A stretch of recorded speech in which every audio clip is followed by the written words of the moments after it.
ಮಾಂಸத்தின்படி வாழாமல் ಮಾಂಸದ ರೀತಿಯಲ್ಲಿ ಜೀವಿಸದೆ ಆತ್ಮಿன்படி நடக்கும் பொழுது ನೀ ಆತ್ಮದಲ್ಲಿ ನಡೆಯುವಾಗ ஆவின்படி வாழும் பொழுது ನೀ ಆತ್ಮದಲ್ಲಿ ನಡೆಯುವಾಗ நித்திய ஜீவனை பெற்றுக்கொள்கிற பாக்கியத்தை தேவன் நமக்கு இங்க கொடுக்கிறார். ನಿತ್ಯ ಜೀವನ ಹೊಂದುವಂತ ಭಾಗ್ಯವನ್ನು ನಿಮಗೆ ಕೊಡ್ತಾರೆ.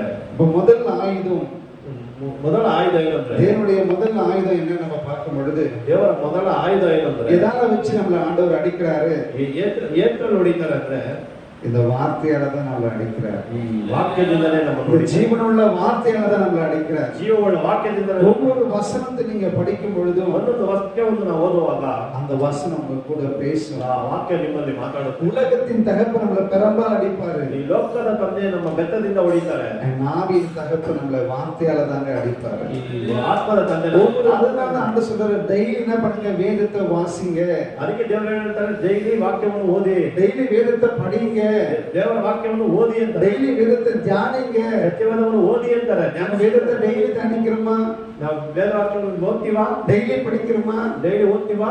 இல்ல, மாம்சத்தின்படி தான் நம்ம வாழ்றோம். ಮಾಂಸದ ರೀತಿಯಲ್ಲಿ மாம்ச இச்சைக்கு தான் நம்ம இடம் கொடுக்கிறோம். ಈ ಮಾಂಸದ ಇಚ್ಛೆಗೆ ನಾವು ಕೆಲಸ அவர்களுக்குள்ள உட்கார்ந்து ஃபிலிம் பார்ப்போம். ಒಂದು ಅವರಗಳ ನಾವು ಫಿಲ್ಮ್ அவர்களுக்குள்ள உட்கார்ந்து சீரியல் பார்ப்போம். ಸೀರಿಯಲ್ ನೋಡ್ತೀವಿ.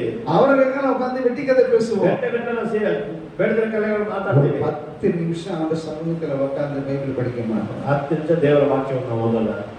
நீங்க வேத வசனத்தை நீங்க படிக்கும் பொழுது ಈ ವೇದ ವಾಕ್ಯವನ್ನು ನೀವು ಓದುವಾಗ இந்த வசனம் உங்களுக்கு ஜீவனை